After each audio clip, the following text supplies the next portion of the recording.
Wow, you all are wonderful. It's a crowd of 1,000 people, and look how quickly you quiet down. I am greatly appreciative, so thank you so much. I hope you all have enjoyed your dinner. It was lovely. Tonight is about the future. It's about ensuring that the young people who inherit the world will be thoughtful, caring, and engaged in adults, and well prepared to lead our businesses and our communities. After seeing the video that will be presented here tonight and hearing from the two students directly, I think it's going to be very clear to you all that the future is in very good, capable hands. The video you're about to see was donated and produced by Hill Holiday, and it was filmed at Cardinal Spellman High School and Trinity Catholic Academy in Brockton. And Trinity Catholic was the consolidation of 3 struggling schools into one single vibrant learning community across 2 campuses. And as you'll see from the students who you're about to meet in this video, this school in Brockton is changing lives and anchoring a community. However, these stories would never have been possible had our honoree, Jack Connors, not led the way to bring these schools together and save Catholic education in Boston.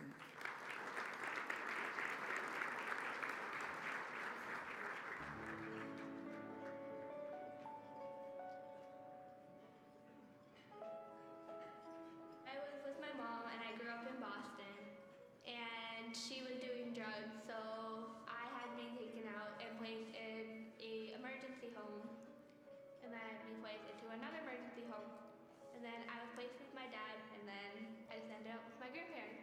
I've been teaching Gia for 2 years now. Gia is extremely driven.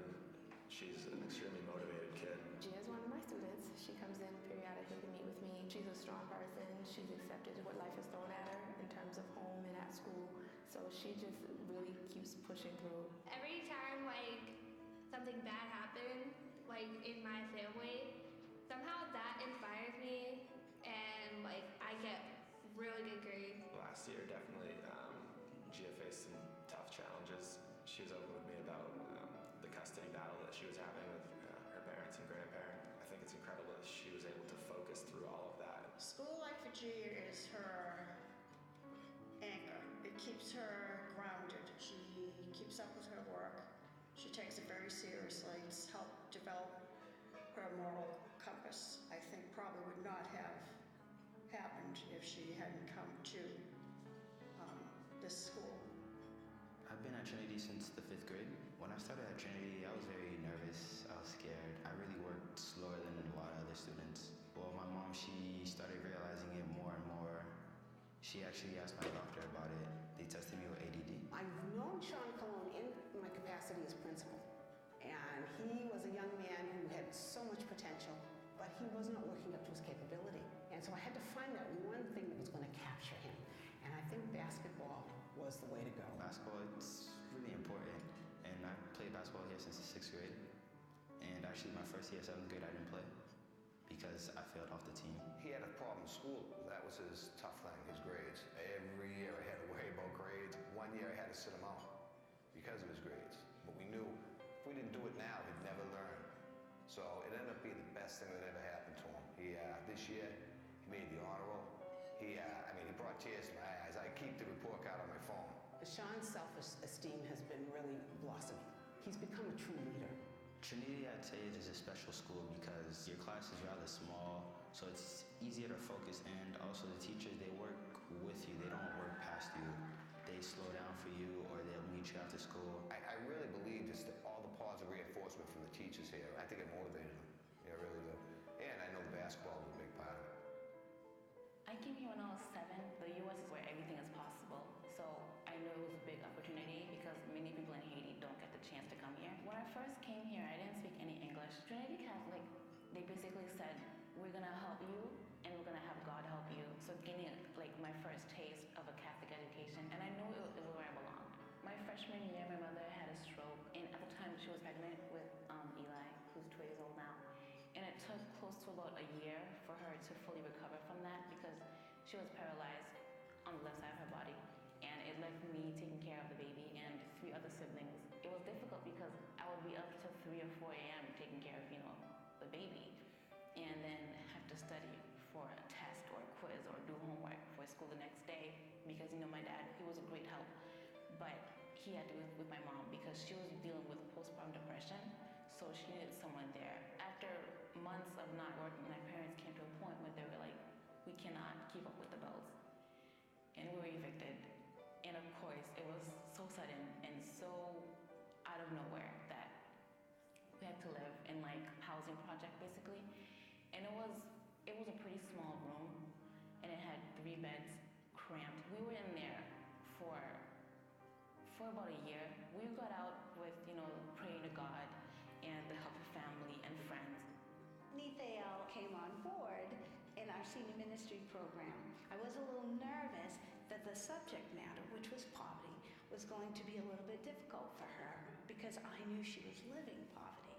That was a hard time, but I'm a stronger person because of that, I can say I went through that and I made it. Knowing the value of Catholic education, but being able to live it, fully live it, that's Nithael. Getting the scholarships that I've gotten have been such a huge help for me and my family. The scholarships kept me where I belong. I have such a strong motivation to give back in the future that, because of the scholarships, people have helped me, so why not help others? I want to make people like you, Spelman people, everyone here, my family, the CSF, I want to make you proud, and I want to make sure that you know that everything you donate, it doesn't just go to me finishing high school. It goes to me becoming a doctor and becoming a mother.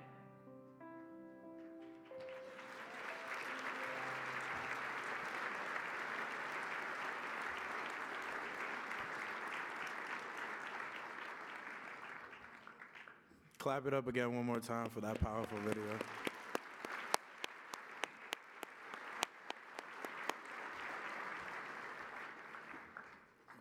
Whew. I must say, these lights are kind of brighter than the ones 4 years ago. I gotta admit that. Good evening. My name is Rudy Favard. As a former ICSF scholarship recipient, dinner speaker, graduate of Malden Catholic, and current student at Sacred Heart University in Fairfield, Connecticut, it is an honor to be here tonight.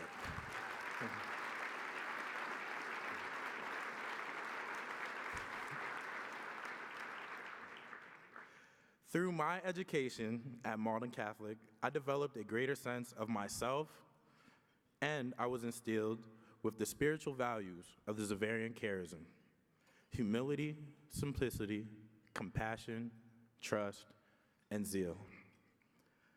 I have my Catholic high school education to thank for the success I have experienced over the last 4 years at Sacred Heart University, and I am proud to say that I will be graduating with a marketing degree in May.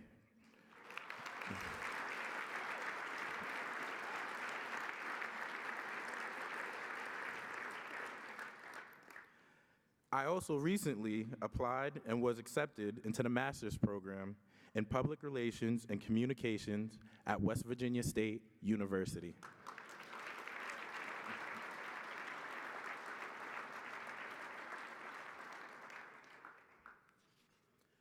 When my family came here to America from Haiti in search of a better life and education, my parents strongly believed that a Catholic school was crucial, not only intellectually, but morally and socially as well. They couldn't have been more right. My mother always sang a song in Creole that says, "Bon Dieu qu'on fait route." This means that God will make a way. Through my mother's determination, and I'd like my mother to stand up and thank her for that.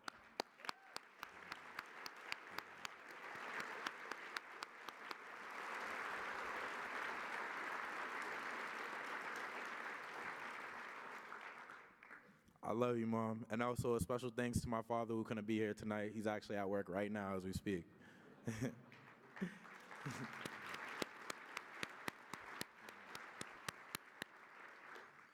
But through my mother's determination and through your hands, each and every one of you, all of your hands, the donors of the Inner City Scholarship Fund, God made a way for me to get a greater education, and I am very, very thankful for this.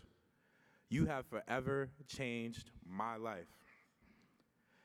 This education I have been blessed to receive has put me to a path of success for the rest of my life. Without people like you who give so generously, this would not be possible. Please continue to believe in the CSF mission and continue to generously give, because you are truly making a difference in the lives of many young men and women, like me and our student speaker, Nithael Samale. Nithael is a senior at Cardinal Spellman High School in Brockton, and her future, like mine, has been made significantly brighter by your support. Please join me in welcoming this year's student speaker, Nithael Samale.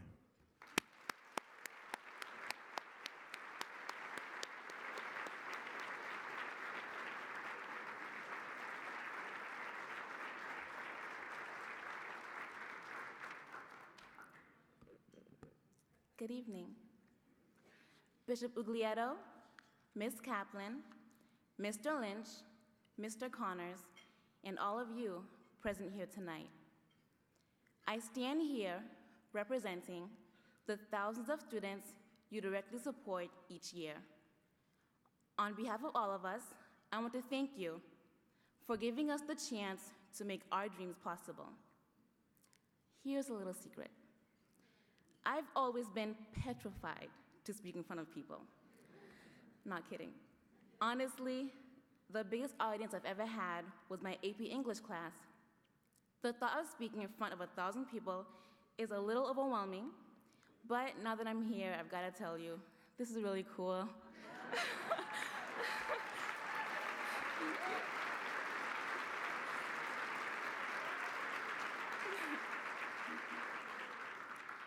The truth is, I'm thrilled and honored to have this chance to share my story with you. My story begins in Haiti, where I was born in 1997. So long ago, so long ago. Not that long. Both of my parents moved to the US when I was 2 years old in search of a better life for our family. I lived with my grandparents for the next 5 years and never once saw my parents. At age 7, I was put on a plane to Logan Airport, all by myself, not speaking a word of English, and not understanding that my life was about to change drastically. I was terrified the entire flight, but also overwhelmed with joy when I met my parents and 2 younger siblings for the first time. My parents over there, by the way. Hi, guys. Hi, Mommy. Hi, Mommy. Hi, Daddy. My parents value education and faith. When they enrolled me into Trinity Catholic Academy in Brockton in 2009, they had to sacrifice a great deal so that I would be able to get an education that would challenge me academically and also reinforce my faith life. Life can change in a split second. I'll never forget. It was Tuesday, May 29th. I was a freshman in high school, and my mother was 2 months pregnant with my now baby brother. When I got home from school that day and saw the agonizing look of fear on my dad's face, I knew something was desperately wrong. My mother had suffered a massive stroke, which caused the whole left side of her body to be completely paralyzed. She could no longer work, and my father had to take time out of work to take care of our family. Thank God, eventually, my mom did get better through physical and emotional therapy. However, the stress took a huge toll on my family. With bills piling up and 5 kids to raise, I knew it was difficult for my parents. I also knew that chances of me graduating from Spelman were slim. I didn't tell anyone about my family's problems because I didn't want them to think I was different or that was some sort of burden. My family's financial struggle became so extreme that at one point, we were forced to live in a housing project for almost a year. Because the room was so small, my father could not stay with us. During that time, my mother, all of my younger siblings, and I had to share a single small room, cramped with 3 beds, bags of what remained of our clothing, and a mini fridge for our food. Trying to do homework and studying in a room with a baby crying during the night and no privacy during the day made it difficult for me to focus on school. While it was hard to stay focused, I pushed myself, and I was able to become a better student and a stronger person. With the help of family and friends and the grace of God, we were able to get through the hardships of the room and its many inconveniences. I thank God for surrounding my family with so much love and support. I am especially grateful to Trinity Catholic and Cardinal Spellman High School for giving me such a huge advantage in life. I believe with all my heart that the education I've received at these 2 schools has fully prepared me to begin the next chapter in my life with complete confidence. I want to thank you, the benefactors of the Inner City Scholarship Fund, for supporting kids like me. You've allowed me to grow into a better person through my education and my faith.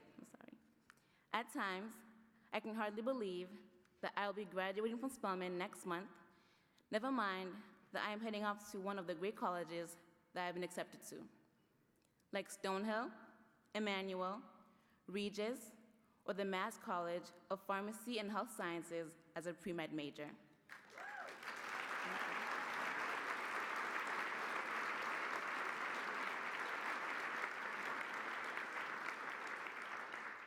It's hard to imagine where I might be today if it weren't for the people in this room. The scholarships I've received over the years are constant reminders of the fact that people are good, and of the fact that no matter who you are or where you come from, hard work does pay off.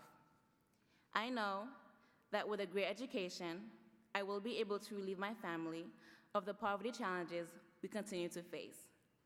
My long-term goal is to become a pediatrician and to fulfill my desire to give back and to care for children and their families. Your generosity means more to me than you will ever know, and it will never be forgotten because you are part of the reason why I will never give up on my dreams. Sitting alone on a plane as a 7-year-old girl, flying from Haiti to Boston, I assure you, I never believed any of this would be possible. But because of my parents' undying commitment, my outstanding Catholic education, and your generous support, my future is bright. I stand before you tonight, confident, humbled, and eternally grateful. Thank you for giving hope to that scared little 7-year-old girl. Thank you so much.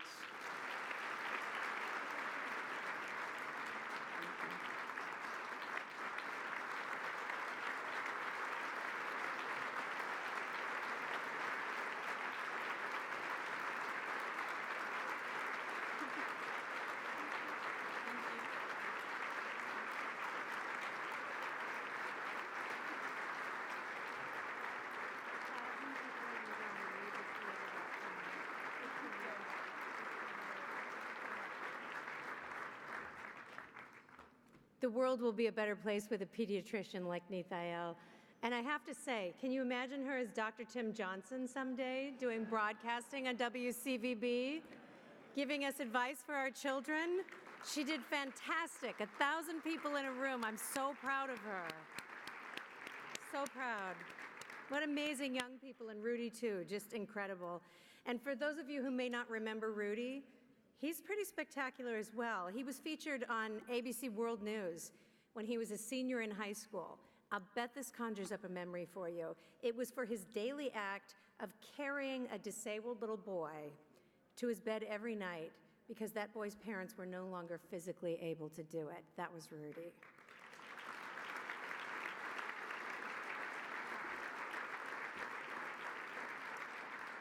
And it's clear that the support you provided to he and Nithael has been returned many times over, the great reminders of importance of your support.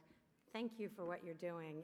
It's humbling to be here in a room full of such people who are making incredible progress and supporting young people like that. Nithael and Rudy, thank you for sharing your stories with us this evening. I know it wasn't easy, but you were both terrific, and we thank you.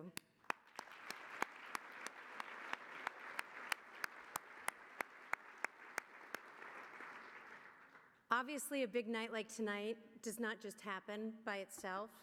It takes real leadership, and it takes real hard work and commitment. And Karen Kaplan, the CEO of Hill Holiday, without hesitation, agreed to chair this dinner because she knows the impact that it has on the thousands of students like Rudy, like Nithael, who directly benefit from your support. And it is my great pleasure to introduce our dinner chair tonight, Karen Kaplan.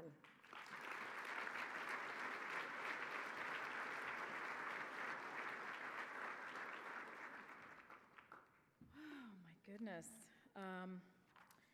Thank you, Heather. I would like to thank whoever did the program tonight and had me follow the two most impressive people on the face of the planet. So thank you, Mike, Hillary, whoever. That's a tough act to follow. Rudy, Nithael, amazing. You are truly extraordinary young people. On behalf of everybody in the room tonight, I want to thank you. I want to add my thanks for sharing your stories with us and inspiring us, and we are so proud to know you. Thank you again.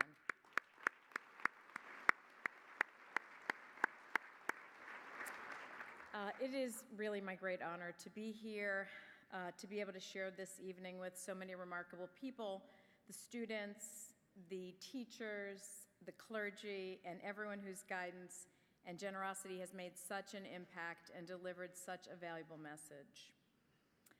Having spent my whole career in advertising, I've learned a thing or two about message.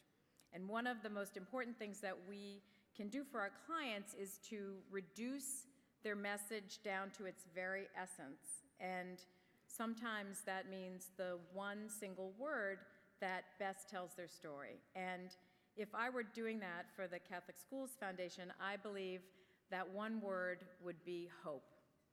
I once heard someone say that hope is what makes up for our inability to predict the future. Hope is what allows these kids to defy expectation. Hope is what propels them to overcome the hand that they were dealt in life. Hope is alive and well at the schools, where teachers and administrators understand that they are lighting a flame that will burn brightly into the future. And hope is what allows our communities to welcome this next generation of young people who have so very much to offer. The message of the Catholic Schools Foundation and the Inner-City Scholarship Fund is clear, and I believe that people understand this message of hope and how it resonates and how the work that's being done by all the people in this room is so very vital. Your encouragement and your support, and yes, your money, will give these students a chance to turn hope into the future that they deserve. As I was preparing for tonight, I received an email that had one particular sentence that I thought was so relevant to the Inner City Scholarship Fund. It was an email from Congressman Joe Kennedy discussing how education is key to increasing job opportunities in today's society. And he concluded his thoughts in that email with the phrase, "We don't have a single brain to waste." And that's exactly why the Inner City Scholarship Fund is so very important. Since 1991, it's helped tens of thousands of Boston area students to see a promising future for themselves. And as we know, that's the mission of our Catholic schools as well. Over 40,000 students in Eastern Massachusetts attend Catholic schools every year. If these schools went away, it would cost taxpayers hundreds of millions of dollars a year, and it would further strain a public school system that is already under great stress. It just reminds us that the Catholic schools are not only good for the children, they're also good for their families, for public education, and for the community. As I mentioned before, in advertising, we look for one keyword that will help sum up a brand. And if I were looking for a word to sum up the Catholic school experience in Eastern Massachusetts, it would be success. Well, I've mentioned advertising, and I've mentioned Catholic schools, and there's one person here who's had a monumental impact in both of those areas, and that person is my friend and mentor, Jack Connors. Jack, it is so wonderful to be here with you tonight. All of us will always honor the extraordinary things you've done for our community. As your friend, I know that you've helped many, many people without the rest of the world knowing about it. And I know that you've helped people out in your own special way without any of us knowing about it either. And that is who you are. That is how you lead your life. I can't believe I almost got through this.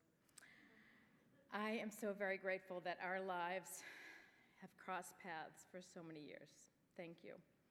And now it's my pleasure to welcome Peter Lynch to the stage as he presents Jack with the Carolyn and Peter Lynch Award.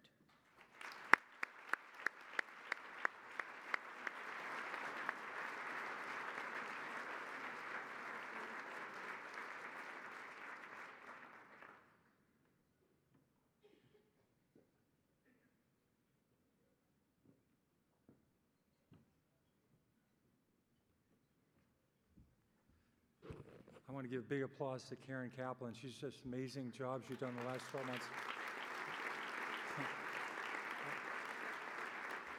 We went to a school together a couple times, and I thought she'd never leave. I almost said, so I got to go to something. She says, no, I'm staying here. So we're there. I think we're there about 7 hours. But Karen, you're amazing. What a job. So I have a brief chance. It's going to take about a half an hour to explain how much I like Jack Connors and what he's done. But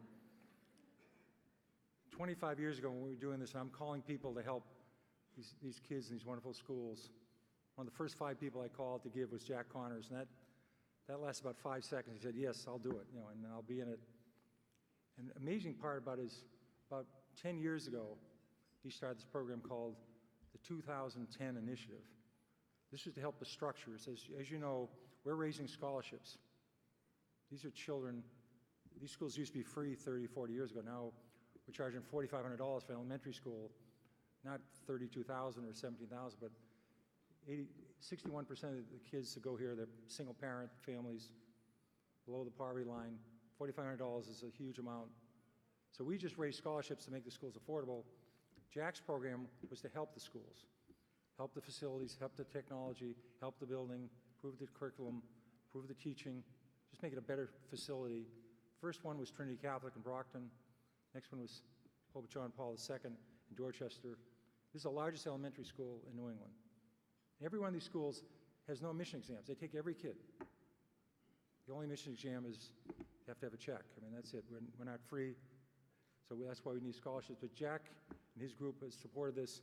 And the 2010 initiative did not end in 2010. It's now the Campaign for Catholic Schools, and Jack's still working on it every day. I think it's 5 years later. I think it's 2015 right now, and the 2010 initiative is doing strong. And Jack, that famous adage, you want something done, find somebody that's very busy. This is the busiest person in the planet, and Jack has done so much for so many things. He took this on, layered on the Campaign for Catholic Schools. I think he's raised $80 or $90 million, upgraded schools throughout the inner city. While he's doing things at Boston College's alma mater, doing things at Harvard Medical School, started Camp Harborview, on and on, Partners in Health. Meanwhile, he's running Brigham and Women's and putting together with Mass General. A rather busy fellow. Took this on, done a great job. And he also serves, John Canup's here tonight, he serves on the advisory council to help the Archbishop in try and help us with our schools, to help advise the Archbishop on how we can do a better job at our schools. He's on the search committee to help us find Kathy Mears, who's here tonight, a spectacular addition, and Jack was part of that search committee. So I don't know anyone that we could honor more for helping Catholic children and all children. In Boston, we have people with 41 different languages, 75% minority, huge 35% non-Catholic. These are children getting a great Catholic education, dropout rate of less than 2%, and Jack's making it possible, making it better. And Jack, you want to come up right now if you could?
Peter and Karen, thank you very much. Before I begin my prepared remarks, is there anything anyone would like to add to what Peter and...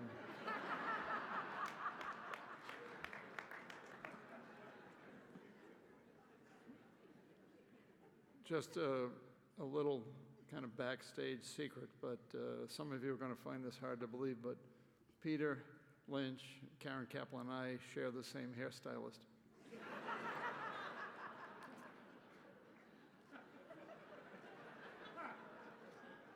Peter, by the way, I've been given 3 minutes. Is there anyone here who believes that I will only take 3 minutes? You, young lady, the story that you told as our student speaker was truly inspirational. And when Peter and I were seated next to each other, we commented that this is why we're here. This is why we do what we do, because of beautiful young men and women like you. You have a great future ahead of you. There's only one thing that I couldn't relate to, and that was when you said you were petrified to speak in front of a large crowd. I used to be the same way about 50 years ago, but it's no longer a problem for me. Peter, I am very, very grateful for this award, but I just want to remind everyone that the work I've done is in your shadow. We've been at this now for maybe 8 or so years. You've been at this for a quarter century, and you are my inspiration. The work that you and Carolyn have done, the work that the team that you put together is an inspiration to me.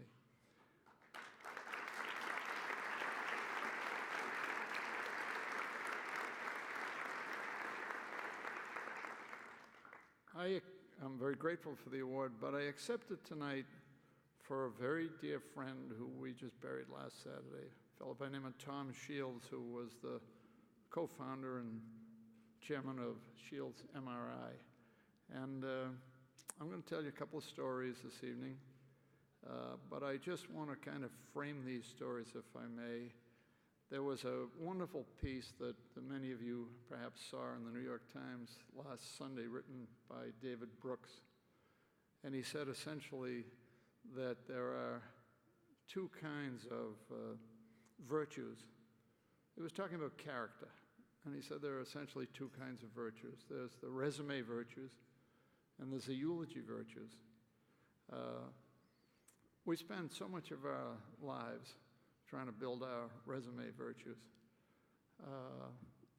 Tom Shields was my partner when we rebuilt Brockton, and he taught me, long before I read the David Brooks article, about the balance.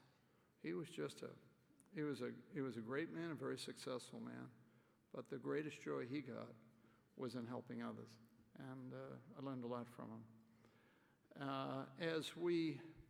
As we think about this, and as I thought about my comments tonight, I was reminded earlier this evening by Jack Regan, who's a very dear friend, has been laboring in these vineyards for a quarter century as well.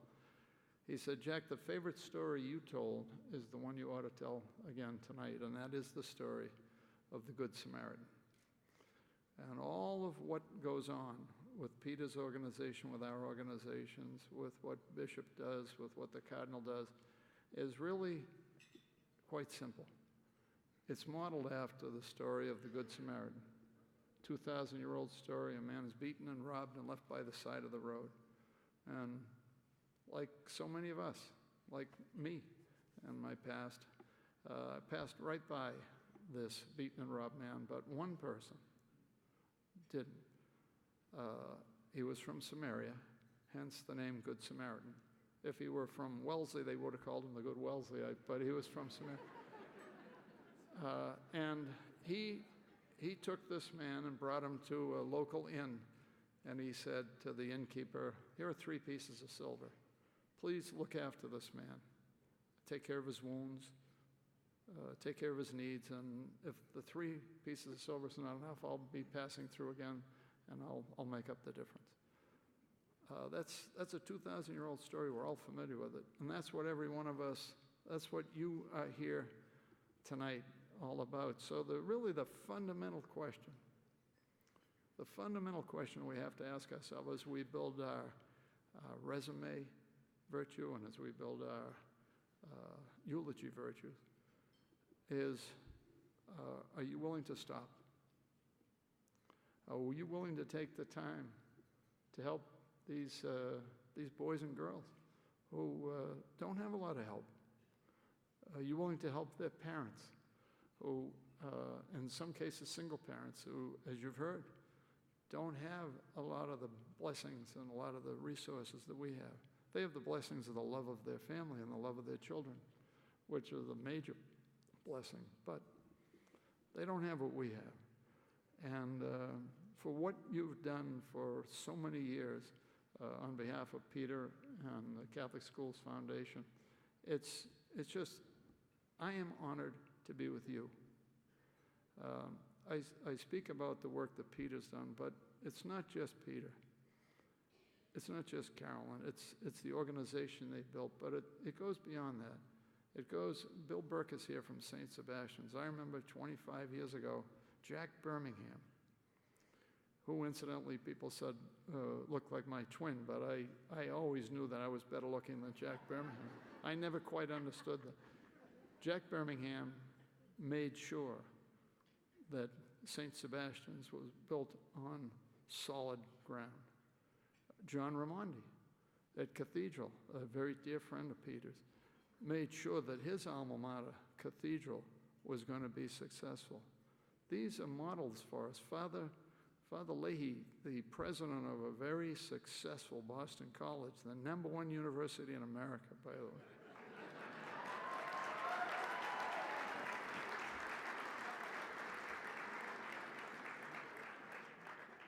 Right next door in Brighton, there's a parish school, St. Columkills.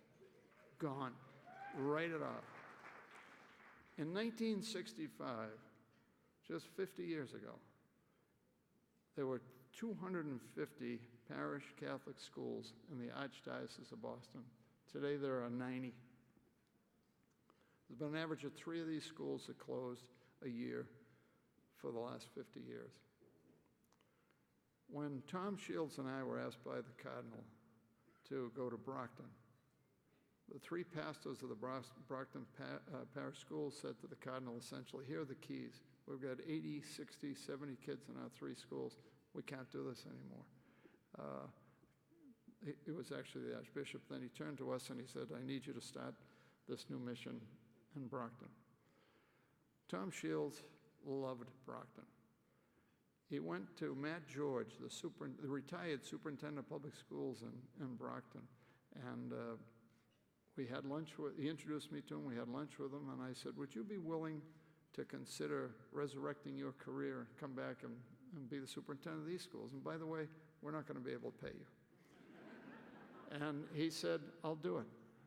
And then he went to Father Mark Krieg and introduced me to Father Mark Krieg, and he said to Father, he said, would you be willing to take our Brockton Catholic schools and rebuild the curricula?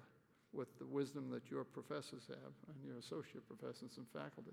And would you be willing to take in our teachers and give them advanced degree training at no cost? And he said, absolutely.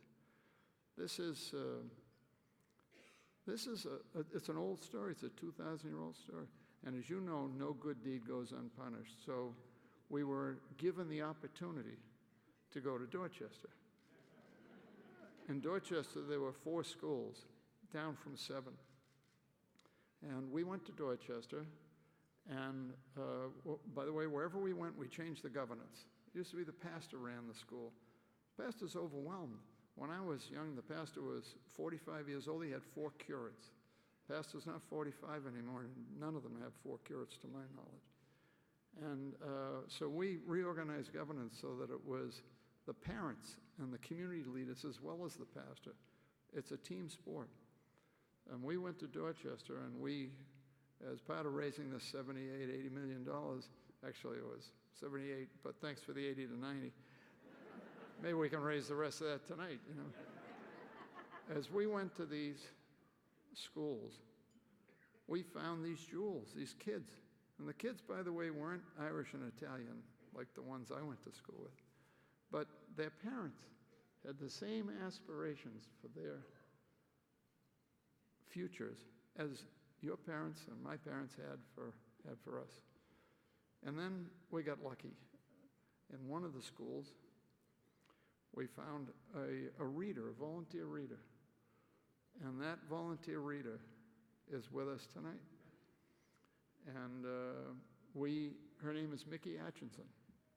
I'm not sure Mickey is her given name through baptism. I don't remember Saint Mickey, but she is Saint Mickey as far as I'm concerned.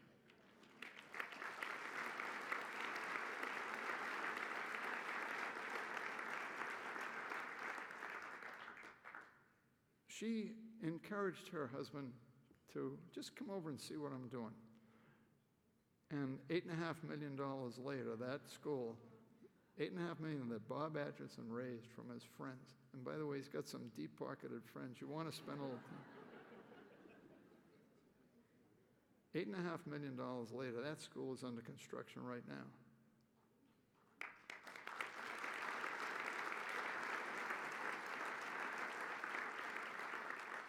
Let me explain under construction. The boiler room has heat, offers heat inefficiently, no air conditioning. The tile floors in the classroom are asbestos tiles, chipped, by the way, with the asbestos in the air. The windows, they don't open, and you can't see out of them. We went in, wherever we go, we replace the boiler room, introduce a brand new concept called air conditioning, redo all the windows, take care of the floors. These red brick buildings had great bones. And because of Mickey's volunteerism, because of her commitment to taking care of other folks, she inspired Bob, Bob inspired, it just goes on. The original inspiration is Peter Lynch, but now it goes on to the next generation. And that's just one more of the stories. So as I think about this award tonight that I accept from Peter and Carolyn in honor of my friend Tom Shield, my life is surrounded by people. I've been blessed, had a little bit of luck, but the greatest luck I've had is by meeting people who are extraordinary and who care about other people. I like the people who built impressive resumes. I tried to do it. It was never particularly impressive, but it was a resume. But I like more often than not the people who are building the virtues that are going to be mentioned on their eulogy. That what I like most about this gentleman or this lady is they stopped by the side of the road. They picked up the man, woman, or child who'd been beaten and robbed and left by the side of the road, and they saw to their care. That's what the life, by the way, of Peter and Carolyn Lynch is all about. So I'm happy to be here tonight. I'm very grateful to all of you. And before I close, I'd just like to introduce, I'm just going to ask them to stand, the people in our office in the Hancock Tower, high above the city, who make these kind of promises and keep them every day. Ladies and gentlemen, please meet the folks from the Connors family office.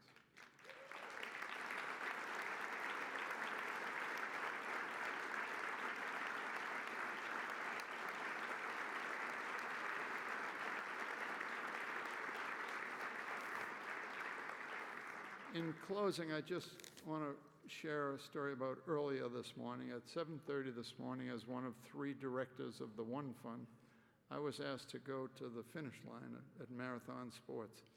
And on the 2nd anniversary, just have a remembrance for the victims, for the survivors, for the people that were the first responders.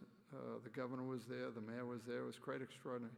And the mayor made a point, in fact, you perhaps saw the page that was given to them by the Globe, a full-page ad that talked about, do some good today. Just do a little bit of good today. And I'm a great admirer of the mayor's, and I ask you to consider doing a little good every day. You know what that's all about. I know some of you personally. I know how much good you do every day, and I'll just close by saying this. I'm very proud to be in your company. Thank you very much.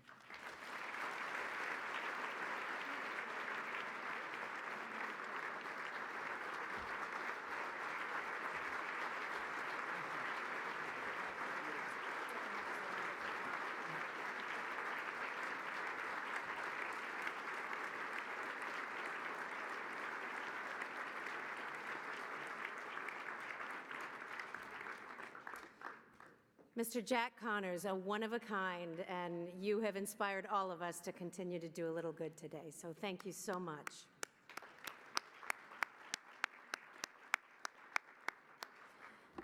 On the stage and in this room tonight, we have some of the most influential business and community leaders in the city and the state, and it is a very impressive list of people and corporations who support the Inner City Scholarship Fund.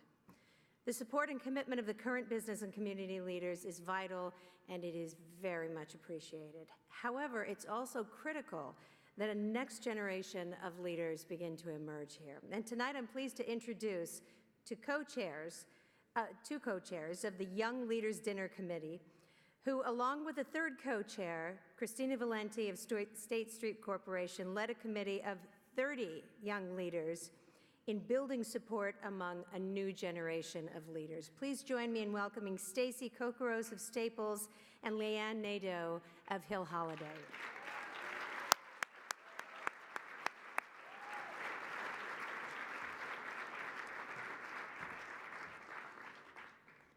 Thank you, Heather, and thank you to everyone for being here this evening. Your generosity is inspiring and greatly appreciated. A special thank you to Peter Lynch and Jack Connors. Your years of work on behalf of kids like Nethiel is a true inspiration for the younger leaders among us. I want to thank Karen Kaplan for her leadership and for inviting me to participate in such a wonderful organization. Thank you also to the other many CEOs who provided candidates for our Young Leaders Committee this year. Most of all, I want to say a big thank you to the young leaders who came together over the past few months to raise over $115,000, exceeding our goal by 15%.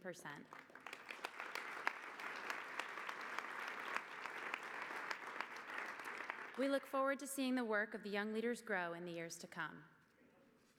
This is one of the most important causes I have had the honor of working on.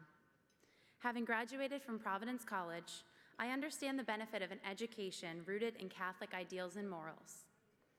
I also learned the importance of sharing these values with others, which is one of the fundamental reasons I so firmly believe in the mission of the Catholic Schools Foundation.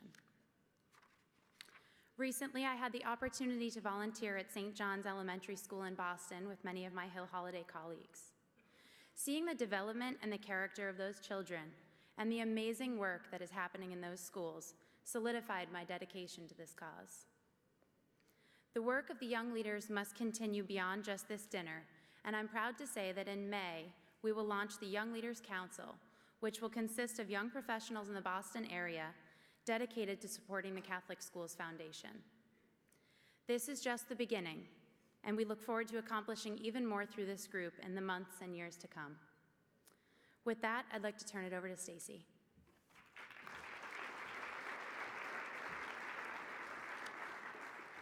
Thanks, Leanne. The question I get all the time when talking about the Inner City Scholarship Fund is why am I involved and why is this work so important? My short answer is the kids. It is throughout the presentations you saw this evening during cocktail hour, students like Rui and Nithael, and interactions I have had with numerous students since I began volunteering at this amazing organization that have helped me see exactly how important our support is in helping these amazing young people have opportunities they otherwise would not have. This is exactly why I am and continue to be so involved with the Inner City Scholarship Fund. Hopefully, you are all as hooked as I am and are wondering ways to stay involved. First off, on May 21st, I invite you all to our annual bus tour going to the East Boston Central Catholic School. Next, on June 4th, is our Schools Out celebration. And lastly, on August 27th, our second annual golf tournament. I hope you will join us in helping make these events a success. There is also information and pledge cards located at your tables to help keep everyone connected. Before you leave, please fill out a pledge card, even if you have already given a gift, so we make sure that your information is correct. If you have not made a gift, please consider doing so. Also, please check off ways you would like to be involved with the Inner City Scholarship Fund. Teachers from supported schools will be collecting those cards on your way out. On behalf of Leanne, Christina, and I, thank you so much for your support, and have a great night.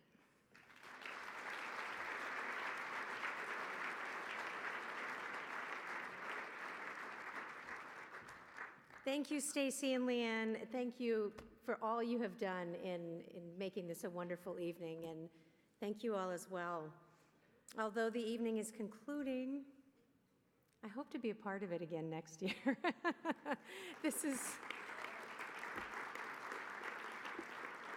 You all are really wonderful people, and I know you continue to do good and will continue through the next year, so I look forward to hearing about it next year as well.